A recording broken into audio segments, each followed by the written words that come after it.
Hello everybody, I am Ben from Team Panic, and today we're going to be pulling apart Annie live on stream. Hopefully this goes okay. So, set myself up, I'm in the bottom corner down here, hello! And then you guys are looking down on top of Annie.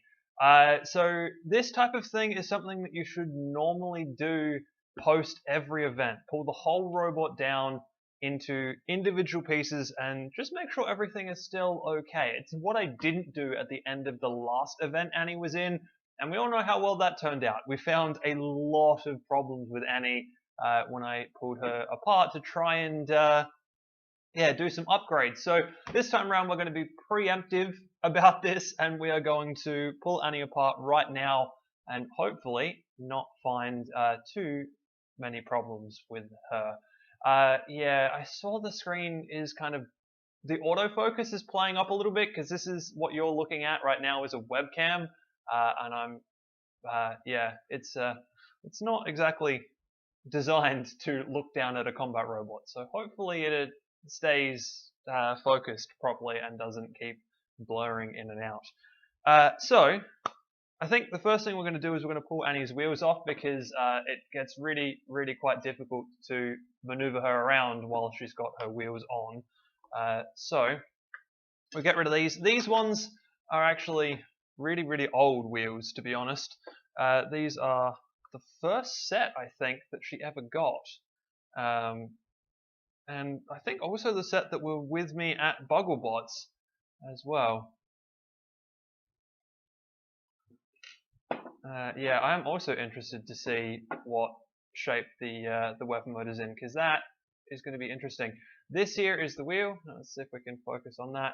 Like I said, it's a very old one, so the silicon itself is kind of ragged and jaggedy, but it does the job. It's still working. It's actually the best. This set is the best set that I've ever made, despite the fact that I have made a newer set. The newer set, the silicon doesn't hold to the wheels as well as this one. So yeah, I don't know what that's all about, but I've got this set for now, and they seem to work. Also, the bolts that hold the wheels in place, which I don't think I'm going to be able to focus on, these things are in terrible, terrible condition, but they're the only M4 bolts I have that are long enough to do, or short enough to do that job. So they're going to have to be it. There you go. It's the other wheel. This one has been bashed in. I think that some of this damage is actually from, it's definitely from previous events. That damage was there. I think some of it was from Bugglebots and some of it was from other older competitions. So yeah, there you go. 2 wheels. Now Annie can't go anywhere, which is actually a lot nicer. It makes my life a lot easier. So I think the next thing is going to be the top plate. So the top plate is just HDPE. It's really thin HDPE actually, and there's 3 points. Come on, focus properly. There we go. I think that's good. So there's 3 points that hold it in. There's a bolt that goes into the back. At the back here. No, there are not any other undercutters at ARC. Annie is the only one at ARC, and maybe in Australia? Question mark? I'm not 100% sure about that, to be honest. So then we've got 2 bolts at the front. Now, the 2 bolts at the front are actually kind of annoying. I hope that's focused properly. Is that focused properly? Might be. If it's not focusing properly, that is going to be an issue. See if we drag the camera down a little bit, if it focuses properly. Because it might just be out of range.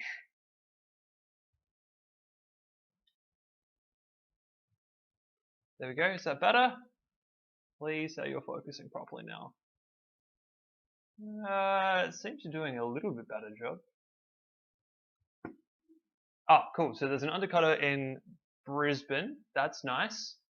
Yes, I did win second at ARC's September meet. There we go.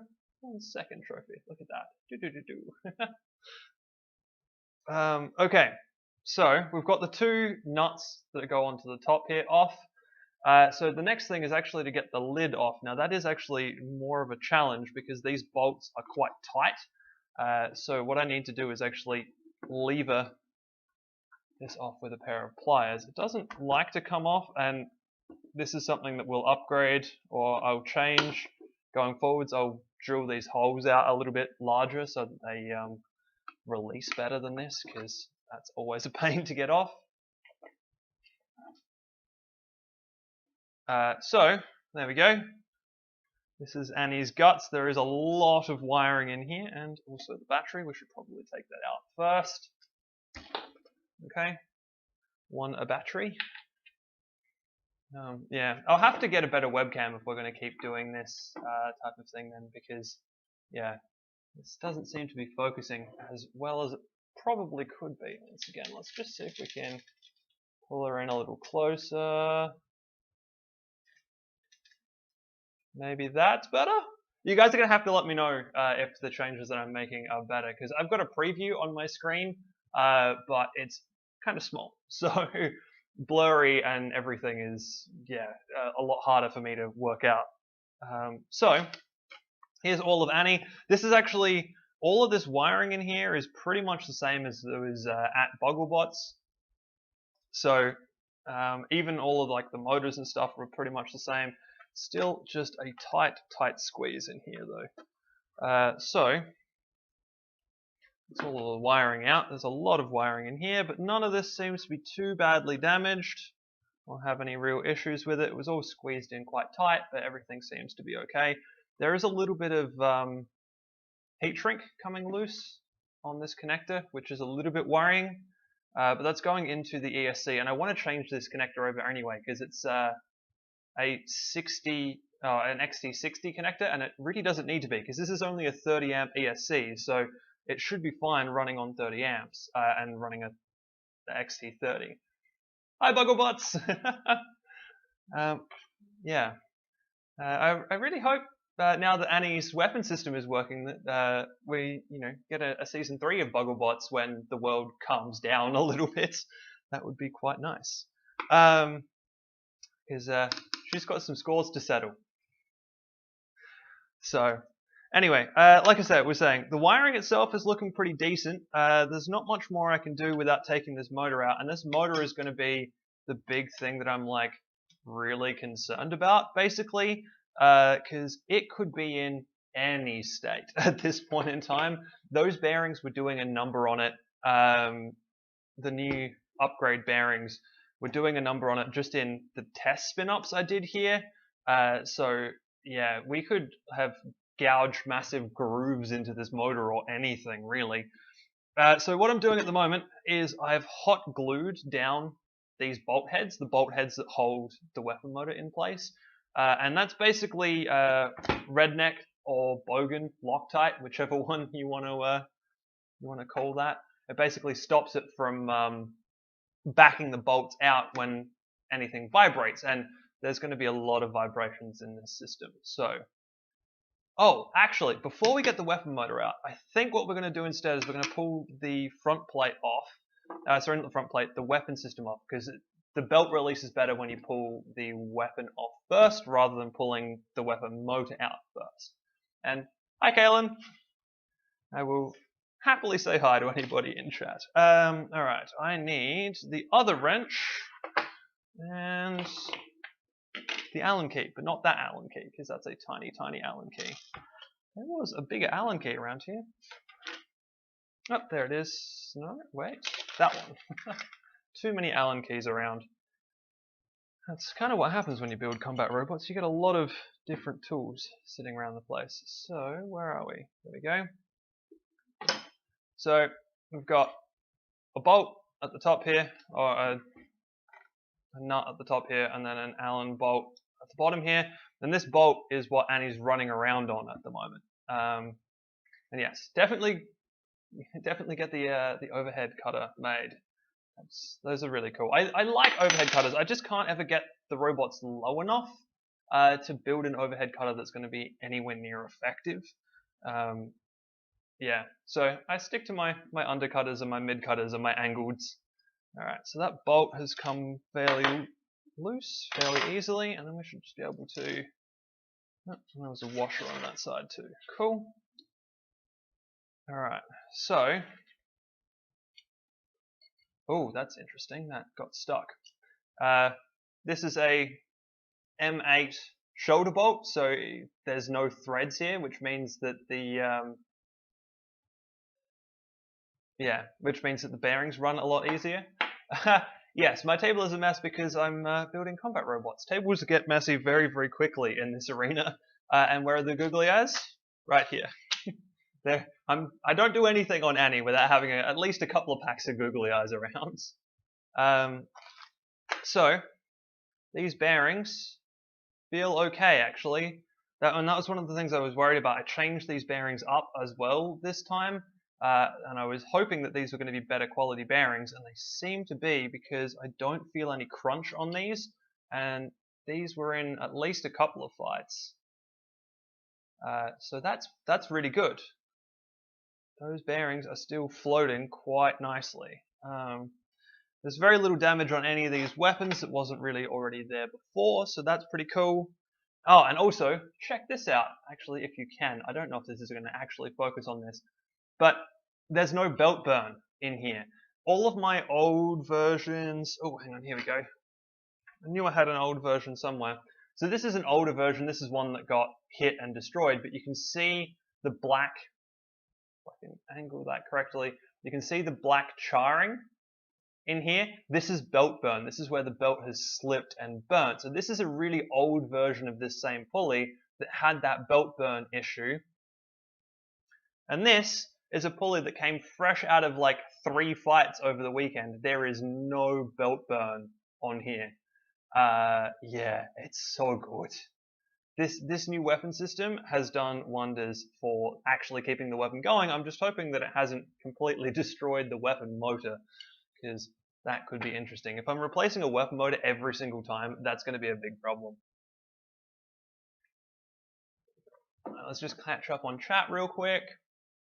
The Apprentice was the second lowest at BubbleBots. Yeah, that was... The Apprentice is really cool. I want to see it spin up some more. And people also talking about their own messy tables. Yeah. I mean, when I come up to an event, I typically have like 3 or 4 desks in my house that are just full of robot parts and robots in various different states of being built or being rebuilt or whatever's going on. So there's always mess in this house with robots going on sometime. And Gmod, I have an angled spinner which hits a bit higher. So it can snipe vert supports. That's actually what very, very obvious does. Very, very obvious. The angled spinner sits a little bit higher, and it will ride up a wedge and snipe vert supports really nicely. I found out that wasn't intentional. It just happens like that, which was quite cool.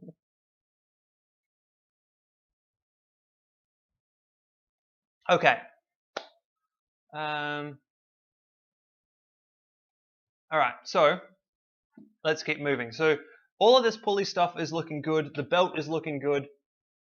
There is a little bit of burn on the belt at the top where the belt came into contact with the angle on one side. Oh, I've lost a bearing.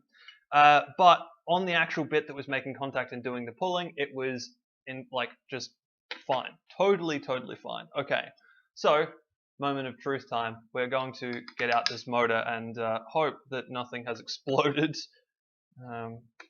So there's only 2 bolts holding this in, and they are just running straight into a 3D printed piece that's inside the metal here.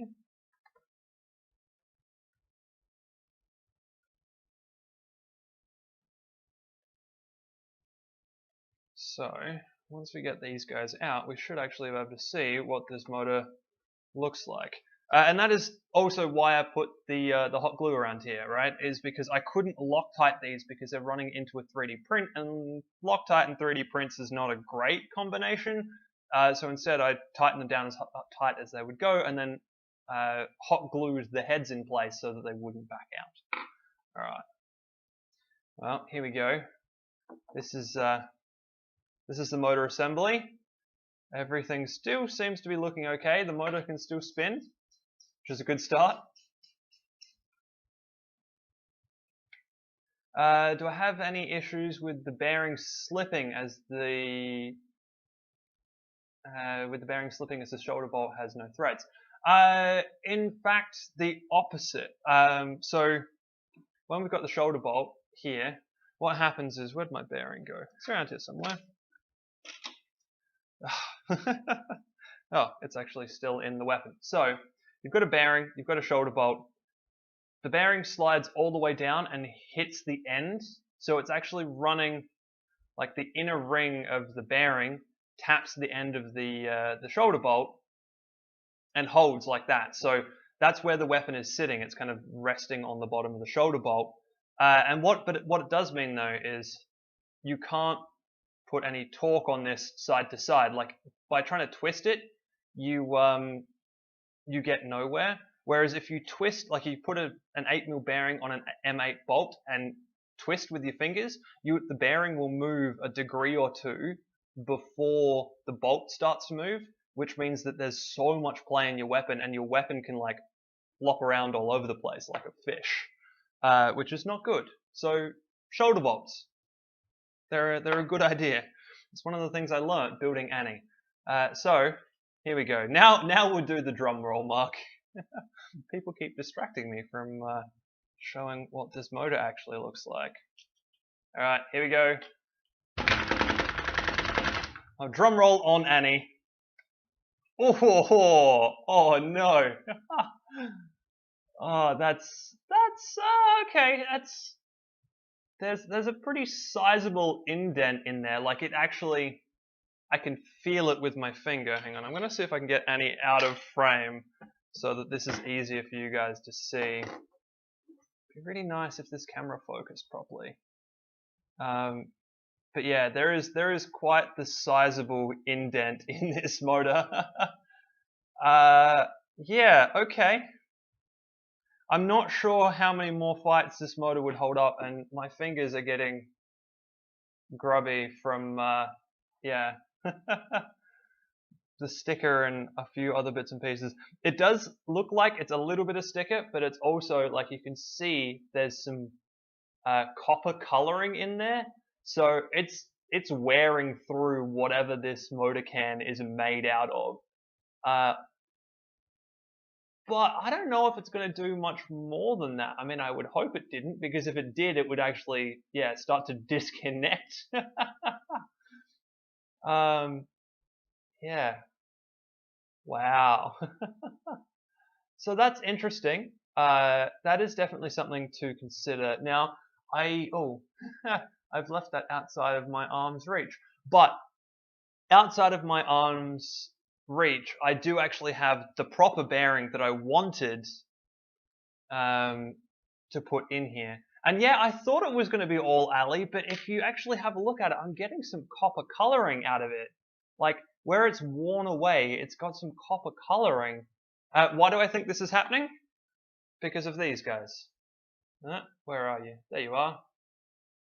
So in here, there are two bearings, 1 and 2, and those push on the motor to keep the tension on the belt.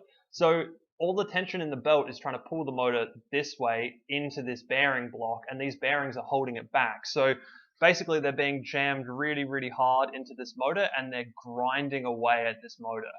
I'm not sure it's heat, to be honest. I think it's just friction, and it's just, yeah, just wearing them down. Also, wow, there's a lot of gunk in here. I'm not sure if you guys can see that. Oh, man, I need to, if we're going to keep doing this, I need to get a better camera set up for stream. But yeah, you can see in here, there's a lot of gunk, which is the disintegrated sticker and parts of the aluminium chassis of that motor. So,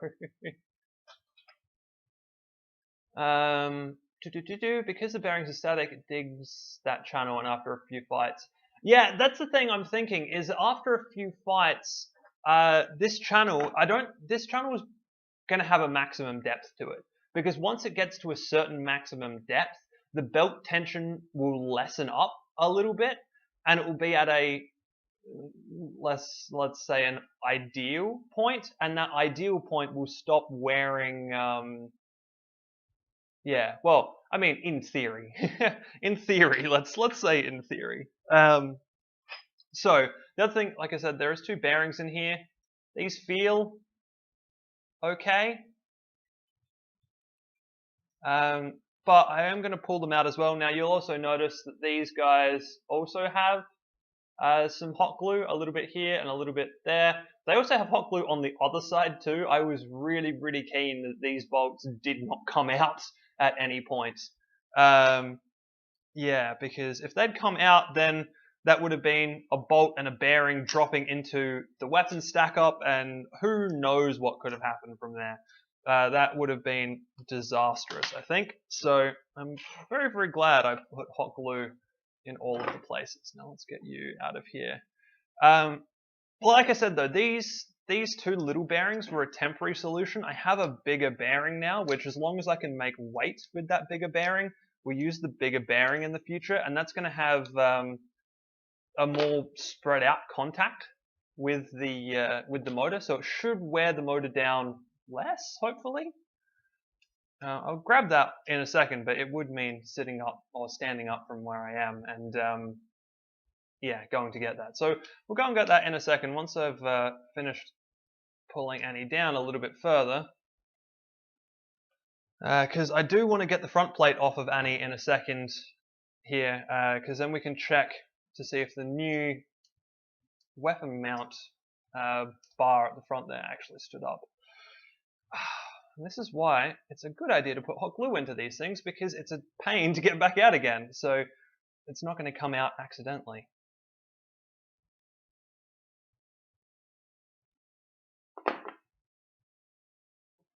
Are these belts 10 millimeters? I think so.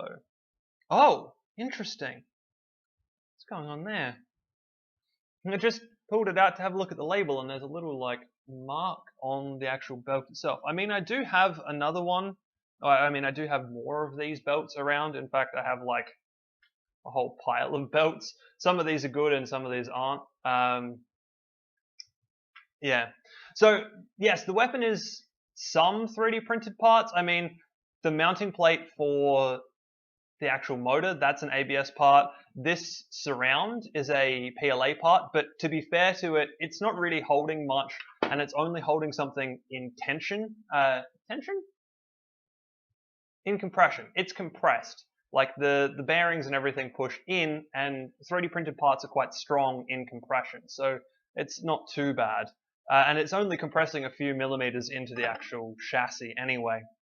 And then this pulley at the front here is a glass-filled nylon to survive the heat that happens, and then the actual pulley at the front that runs the weapon system is ABS. This one is the one that I'm the most surprised about, to be perfectly honest, because this is a 3D printed ABS part that just has 6 M5 bolts tapped into it, and it works. Like, I haven't had issues with this system having to yeah, like run proper nuts in it or anything. Like, tapping straight into the ABS has somehow worked really well. I was thinking that this is going to be one of the first things I had to replace. When I first built Annie, I imagined I would have to upgrade this to aluminium very quickly to actually get it to work, but the ABS has survived quite nicely once I started using proper belts for it, of course. I have a very melty one. Come back here. I have a very melty one from the first time I ran Annie, where I used a TPU belt and 2 ABS printed pulleys, and there was a lot of friction and a lot of slipping, and yeah, the belt burned up and fused the 2 or the 3 parts together.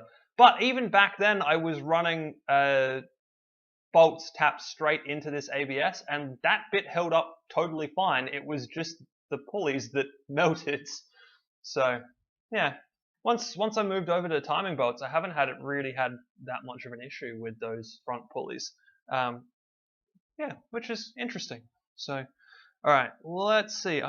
I've got hot glue in the back of these, and I'm hoping I can just like get them with a big enough screwdriver that they'll come back out again.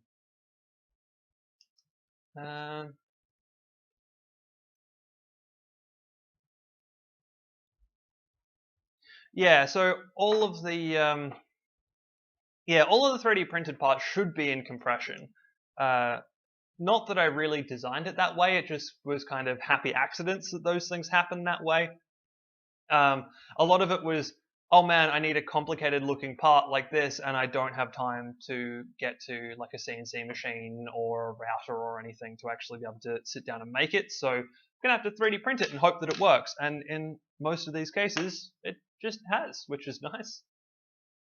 Yeah, so there you go. That's one bearing out, which the camera is just not going to focus on. Sorry.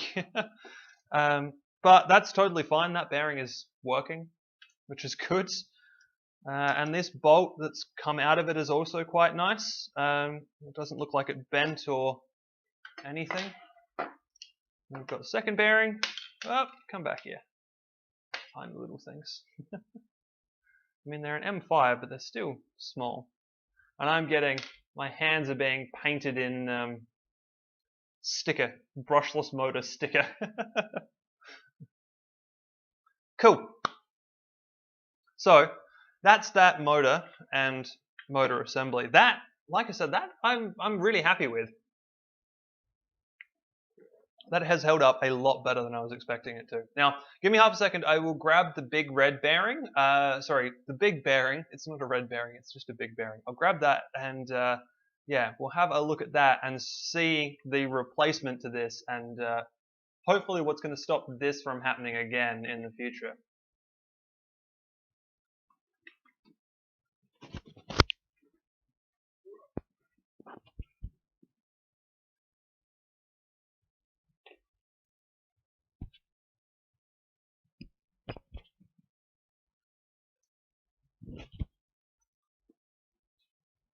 Okay, back again. Where am I buying my bearings from? I am buying them from two different places. So these M5mm bearings, I think they were from AliExpress or Banggood or one of those. Where are you? Yeah, so these little guys, they're from, yeah, one of your direct from China suppliers, one of those type of things. And yes, I can see the testing live stream message. So yes, those M5 bearings are just from one of the direct from China suppliers. This guy, which is a 32mm bearing, 35mm bearing. So this is a 35mm needle roller bearing. This is what's going to be running the weapon from now on, and this is from RS Components. So RS Components are like McMaster, I guess, a little bit in Australia, and they're a little bit more expensive, but they stock a very, very, very wide range of things, and they do very quick shipping.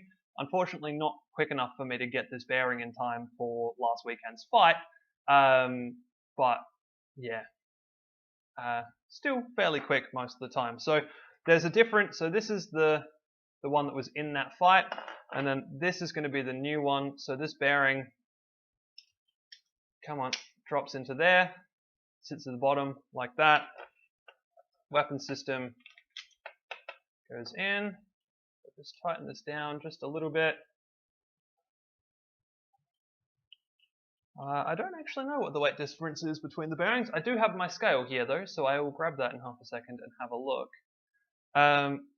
So when we tighten these two things back together, you'll maybe see that the needle roller bearing now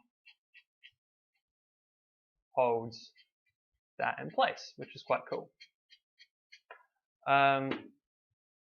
Yeah, so I have 50 grams, I think, and he was underweight by a decent amount, actually, more than I was expecting. And yes, I am in Australia.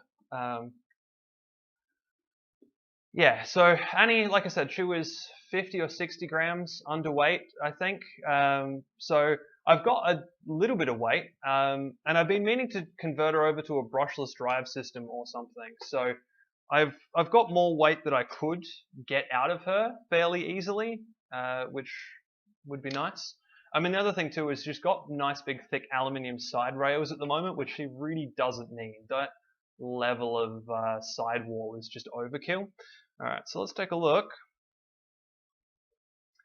So this bearing is 35 grams, and then the two bearings and their two M5 bolts are going to be absolutely nothing close to 35 grams. They are 9 grams. Yeah.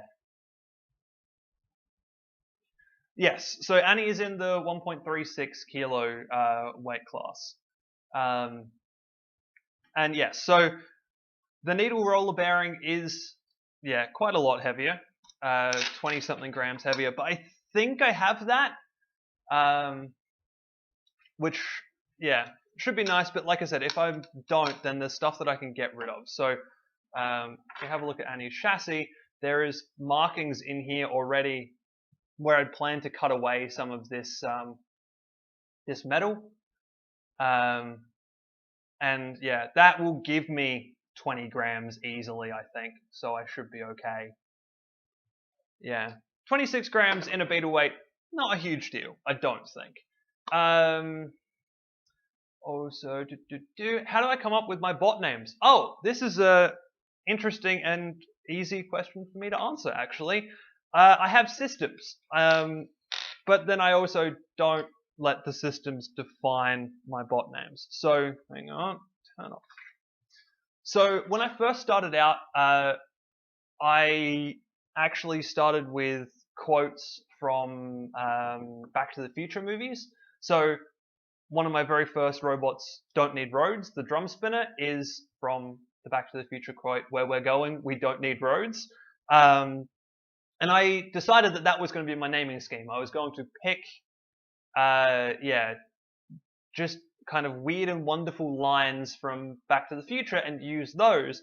But then I called myself Team Panic, and that actually came from Don't Panic, the Hitchhiker's Guide to the Galaxy book quote. So I expanded my naming guide to being quotes from Back to the Future or Hitchhiker's Guide to the Galaxy. And that's kind of generally how I name things. Like I've got a list on my phone that is just a whole bunch of quotes from both of those two things that I'm like, oh, I could turn these into a robot name at some point. Like very, very obvious, my overhead bar spinner, that's from Ford Prefect from Hitchhiker's Guide to the Galaxy.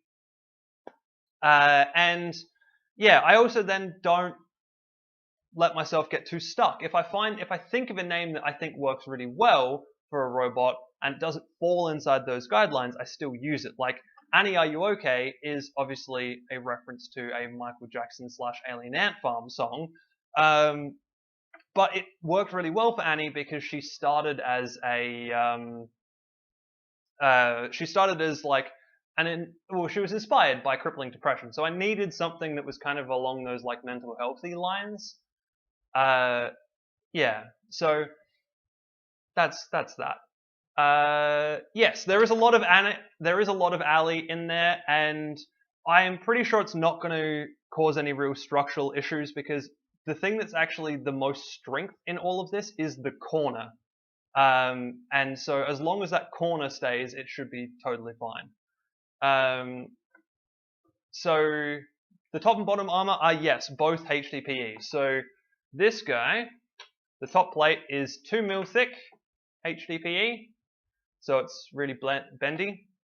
And then the bottom plate is actually mostly 3 mil HDPE, but then there's this section that is the guide for the weapon. So this was all cut out of a 10 mil thick slab of HDPE. So yeah, there you go. Yep. And yes, my logo is a flux capacitor with the word panic splayed across the front of it. So there you go. And somebody's just said, haha, I thought it was a Star Wars reference. Funny you should mention that. I'm going to just quickly flick across to the Just Me camera. Yeah, hang on. because just after I had named Annie Are You Okay, I was searching through one of the sites that I use to like find t-shirts and things, and this t-shirt popped up. Which, if I can get that properly on camera, come on. And I just had to have this shirt. Like as soon as, like I'd already named the robot, and this shirt popped up, and I was like, that is too good not to have. So this is my Annie shirt. And I've worn this in a number of different videos, but because I'm always sitting at this desk, you don't normally see the text that's down here. So there you go. Nice little interesting bit that you guys in stream get to see and nobody else does. Unless, of course, they watch the VOD later. But, you know, let's pretend that doesn't exist for the moment. Yeah. So, yeah, there you go. That's what Annie is made out of. And this thing, this is, yeah. I think this needs a redesign. Her base plate needs a redesign. Because, yeah, I'm not sure that this guy does actually need to be there anymore. That is a well-timed comment out of the comment section.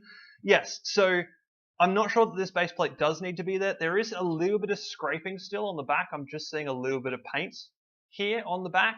But this guide is actually what caused the issues with the bunyip fights, where I was actually eating the tires, is because they got jammed between the weapon and these, because there's not a whole lot of gap between the weapon and these, so that's what was causing that. So if I kill these or don't have them ramped or something, it should yeah, it should make life a little bit better down there in terms of eating wheels. So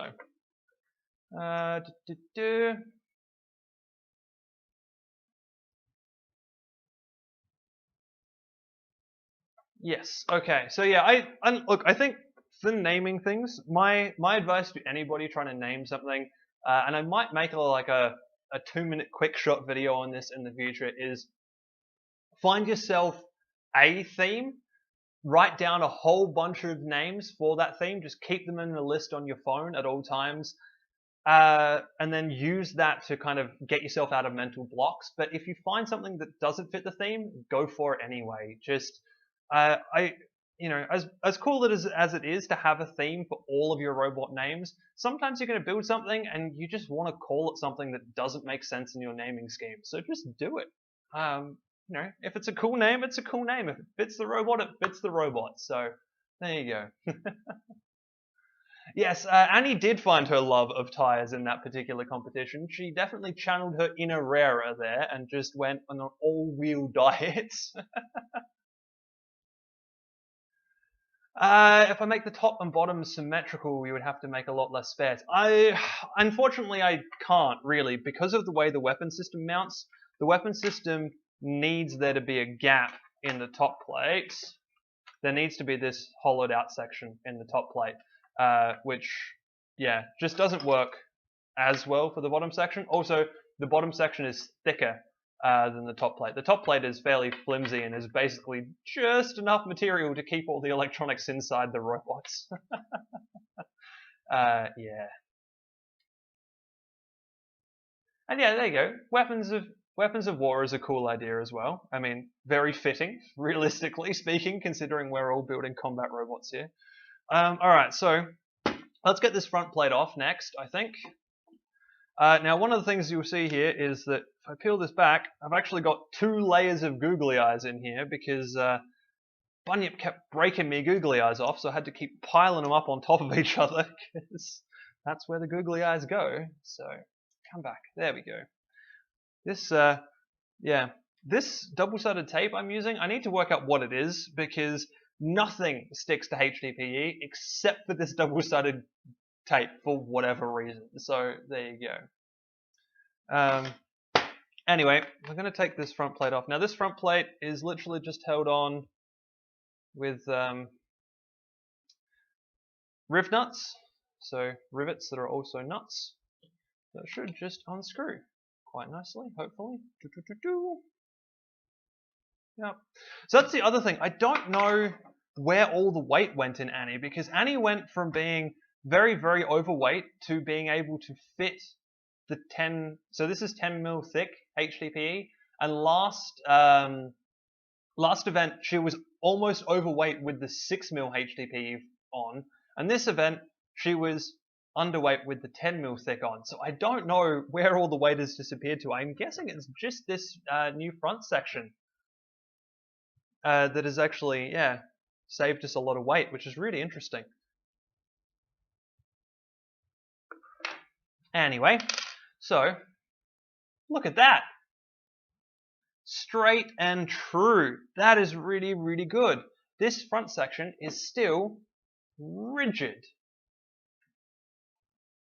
Very nice. Ah, I like that. That is the best outcome that could possibly have happened here. So, yeah, the motor's taken a little bit of damage, but we can fix that by going to big old bearing that we probably have weight for. The front section is looking pretty good, to be honest. Yeah. So, oh, yeah, that motor's got a bit on the wiggly side. Is that in the motor itself? Oh yeah, okay. Well, I'm really glad that the fight stopped when they did, because this motor is about to come off in two different ways. So its mount to the aluminium is quite loose and wobbly, and then its mount to itself is quite loose and wobbly. So we were definitely one fight away from losing that wheel entirely, which would not have been a good thing. Okay, so what do I want to do now? Do I want to take that out?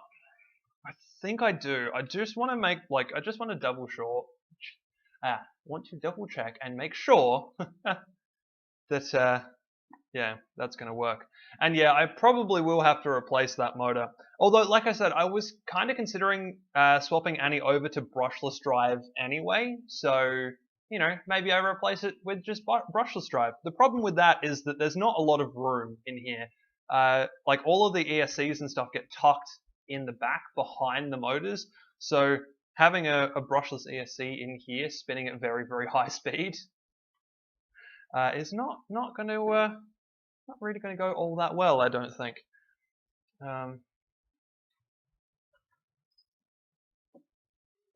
Yeah, so, oh, and this is the side with the grub screws in it. Don't really want to take that motor out now. Don't like grub screws. Grub screws are evil. They're a necessary evil, but they are evil. Yeah, I've got my... oh, actually, I do have flames here too, don't I? I brought flames with me. So a trick for all of you out there who might be dealing with Loctite for the first time. So I've got Loctite in my grub screws, and that makes makes them very difficult to get out, especially now because the Loctite is completely set and hardened.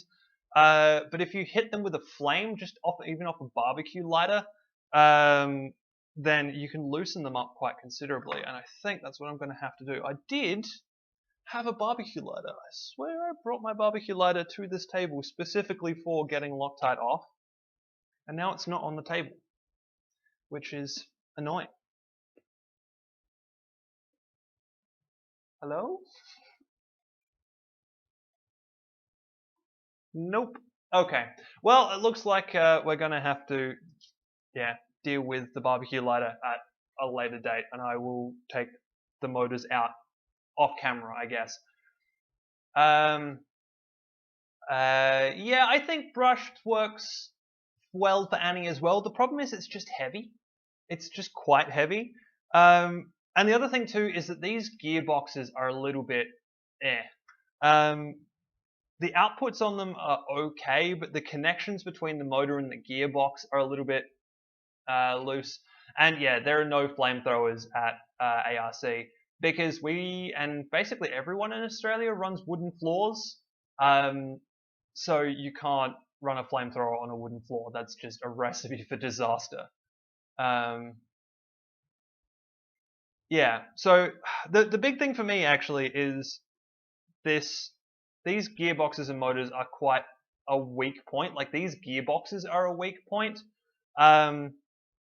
So what I was actually thinking was maybe not a brushless conversion, but actually doing a single stage gearing setup. So going for a bigger 35 mil round brushless motor and doing like a 2-to-1 or 5-to-1 gearing, and then running the drive on another shoulder bolt. So where have my shoulder bolt has gone? This guy. So one of these out the back here to hold the wheel on, that would be way, way stronger than any of this gearbox malarkey that's going on in here, because all of this, yeah, it's a little bit on the weak side, and I've had issues with this setup before. So, there's something that, like these, if you fight with the 1000 RPM brushed gear motors like this, you basically have to assume that they're a consumable and that you just have to replace them every single event, because yeah, otherwise you get yourself into trouble, which is no bueno. Anyway, I was taking this off a million years ago before I started ranting about grub screws and other bits and pieces. Let's see, where are you guys up to? Brushless can cause many issues. I agree. Brushless is, like, how well a brushless system works is all down to how well your ESCs work and what ESCs you have and all of that kind of stuff. Because brushless motors themselves are great, but they just, they don't do well without a good control system on them. So, yeah. Yeah, so like I said, it's something I've been toying with, the idea of doing a geared system, like a geared brushless system, but it will be heavier than these motors, which could be a bit of an issue. So, and yes, the issue with brushless is startup, but you can mitigate those startup issues by running a really good ESC. Now I'm pulling out this bolt from underneath. This is one of the really long ones that goes all the way up through everything, and I think here we might hit our first hurdle. Is that still straight? Because I don't think it is. And if that's not still straight, oh no, just a trick of the light. Okay, cool. Whew. I was really worried for a second that this bolt had got a little bit bent out of shape during that meet, because that would have been nasty. Let's see if I can get this next one on camera. Where is it? There. So yeah, this bolt, these two bolts that I've just taken out, these go all the way through Annie's chassis and then actually hold the top plate on as well. So there's a nylock nut to hold the bar down, the weapon bar down, and then there is the another M5 nut that holds the top plate on as well. So wasn't particularly what I was planning on doing. It was just that the top plate was a bit of an afterthought, and I had these I had these bolts already sticking up, so I was like, oh, I might as well just throw some holes in the top plate and do that instead. And yeah, if you don't run a brushless drive system without gears, you do end up with gear down for what? That is exactly what you end up with. Yeah, and it's high speed and uncontrollable and a lot of fun, but just probably not for me to drive, because I don't think I could deal with that level of raw speed.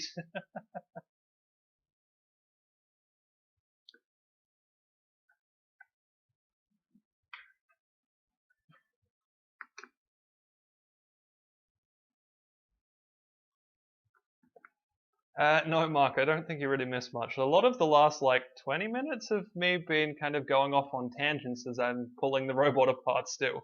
Yeah, there's a lot of different little bits and pieces we've had some fun with.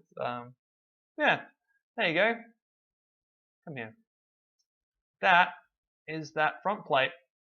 Totally fine. Now, there is a bit of scuffing around the bottom here where the bearing was sitting, but I'm actually okay with that.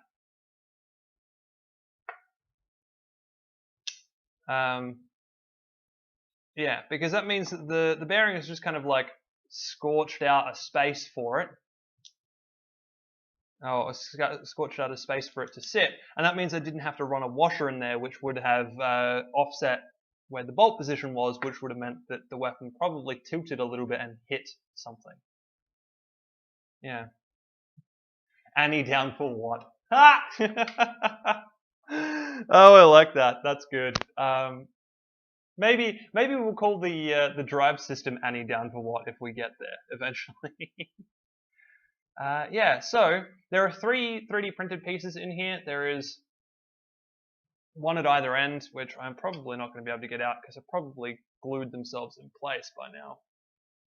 But these 2 at either end have a captive nut in them, and they're a squishy, flexible PLA print. So you can see I can like flex that around a little bit, and they're really only there just to keep this end together and also hold that captive nut. And then there's one made out of ABS right in the middle that I can't get out anymore because it can't get past the 2 rib nuts. So. Speaking of drive, have I looked at the Wranglebot's drivetrain? I think so. Yeah. I've seen Cosman's billet goodness that he ran in Daedalus and is now selling. Those things look bulletproof. I would love to have some weight to put something like that in here, but I'm not sure I would actually fit. So. Yeah. Alright, so this is where we're at.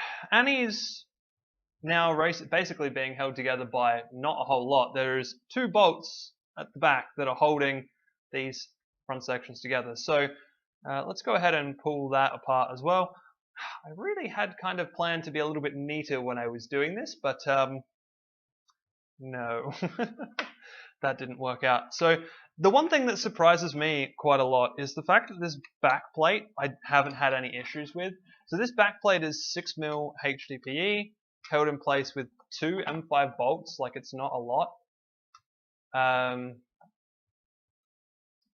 But it's held in place with 2 M5 bolts into 2 very tiny pieces of aluminium, which I'll show you in just half a second. What kind of battery do I use? I use a 3S 0.8 milliamp hour LiPo battery. This guy, which has got tape on it right now. But the reason I use this, it's literally the only thing that can fit inside this chassis. If we put that down here, and then put down the weapon guard where it's supposed to be, you can see I've got like millimeters of play for this battery, and that is it. So, yeah. I catted this whole robot around this battery, basically, because I knew I needed at least 0.8 milliamp hours, and yeah. So I catted around that, and it just about worked out. I really couldn't get away with any other battery. I've got a bunch of other 3S's around, but yeah, they don't fit inside Annie just at all. All right, let's put the back plate over there. So this is the back plate. This back plate has been with me for a long time. You can see all of the different holes that I've cut in it, where I've like bolted it onto Annie in different configurations over the years. It's still surviving, still hanging in there. It'll go back on for the next fight. Okay, so let's get these nuts out of here as well. And then I'll show you guys here. So these 2 tiny little pieces of aluminium, they are 1.2 or 2 mil thick, like they are tiny. And they are what hold the back plate on, that's it. There's just 2 of those and 2 M5 bolts and 2 M5 nuts, and that's it. When is Annie getting a full repaint? Soon, I guess. Basically, the reason she hasn't had a repaint in a while is that things just kept changing. Like every single event, there has been something going on with her. So I haven't just had the time or the care to do that, to like go through and paint her, because yeah, there was always something else that was happening, and there was always new parts going in and whatever else.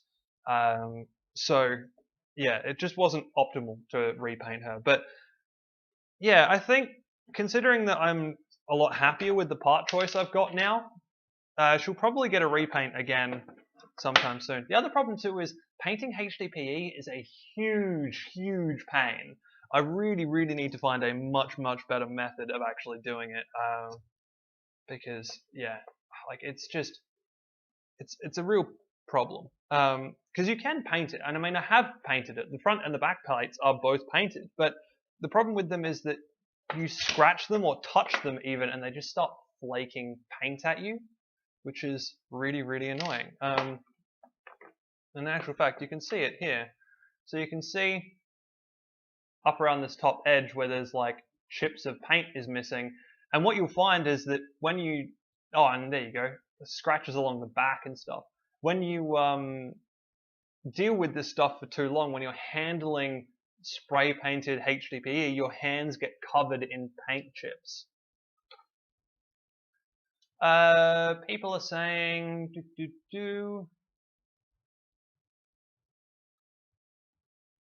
yeah, so painting does add, painting can add a little bit of weight, but it's probably not enough in beta weights for me to really worry too much about it. Can I just get black HDPE? Yes. Yes, I can get black HDPE. The problem with black HDPE is weirdly, it seems like it's got different chemical properties to it. Milling black HDPE is really hard. It melts a lot easier than the white stuff does. So you really, really have to like tune your machine in properly. So doing something like this in black HDPE is going to be a nightmare to do. Yeah, so you definitely can't just straight spray paint HDPE.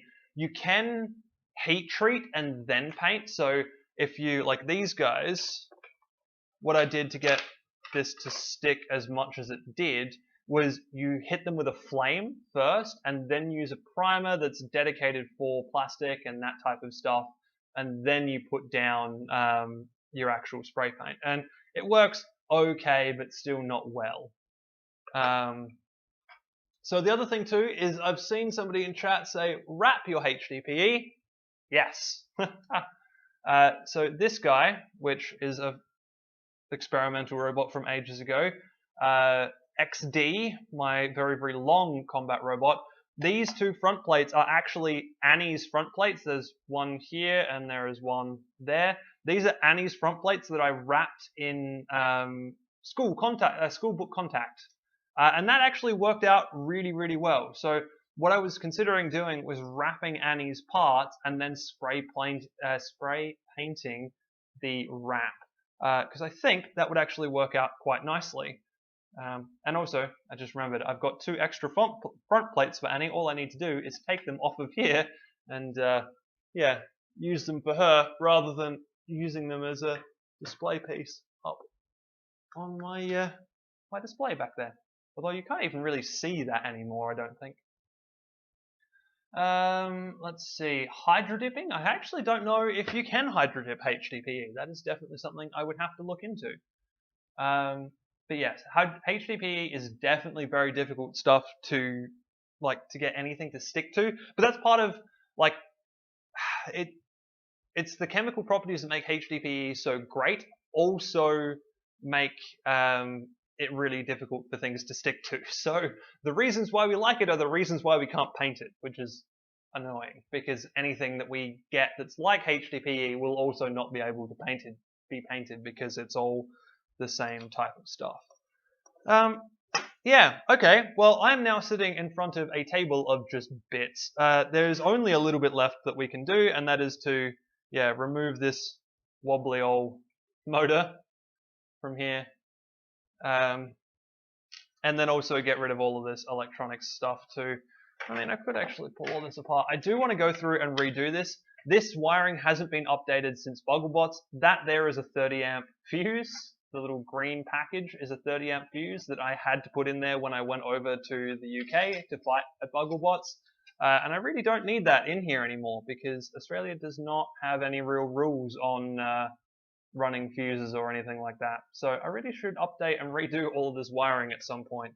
Get rid of some of the weight in the wires there for sure. It's definitely not going to give us our 20 grams or whatever it is we need to get the big old bearing in there. So cool. All right, well that is interesting. I mean, she survived pretty well, I've got to say. I mean, I think looking at everything, realistically, yeah, I think realistically this is the only damage. This like motor damage here. It's about the only damage that we really had. Everything else seems to have held up okay. There was no bent bolts, there was no bent brackets, there was, yeah, no real issues. And like the rib nuts seem to be totally fine, holding strong, doing all right.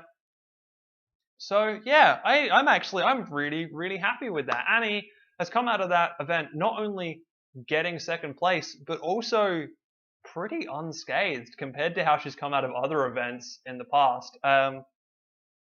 Granted, we only really faced one spinner, and I would like to fight Lumberjack and Iron Tooth as well, because that would really test how well Annie goes in terms of holding herself together in this new format.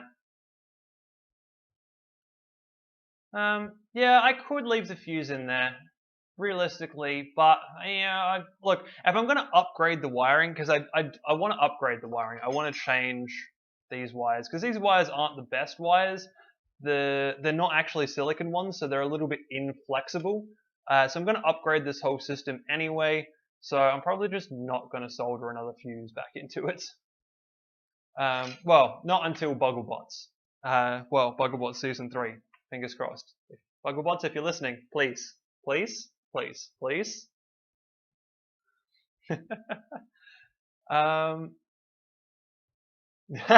She survived pretty well. Oh, I completely missed that. There you go. How do you divide the battery cable between all the ESCs?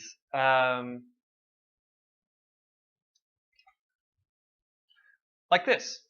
Basically, just with wires. So, that's your battery input. Those wires go into, well, hang on, which one's my battery input? That one's my battery input, sorry. This one's my battery input.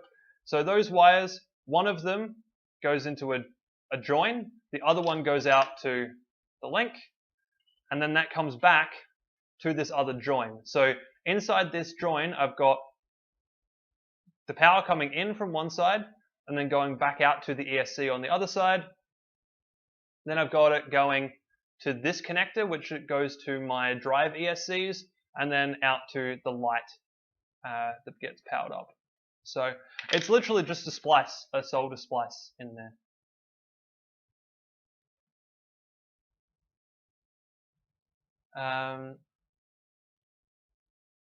Yeah, so yes, I definitely understand that Bogglebots is definitely going to have to be after everything calms down. I mean, I couldn't go to it at the moment anyway because Australia is being quite strict on how many people are getting let back in every day. So even if I could get a flight over to the UK right now, I would have no guarantee of the timeline that I could take to get back inside Australia, which means that my job would be very angry at me.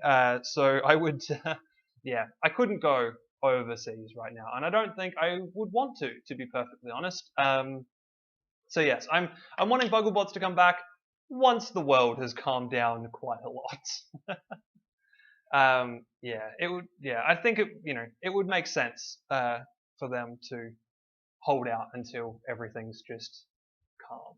I mean, BattleBots obviously is going ahead this year, but they have external factors, and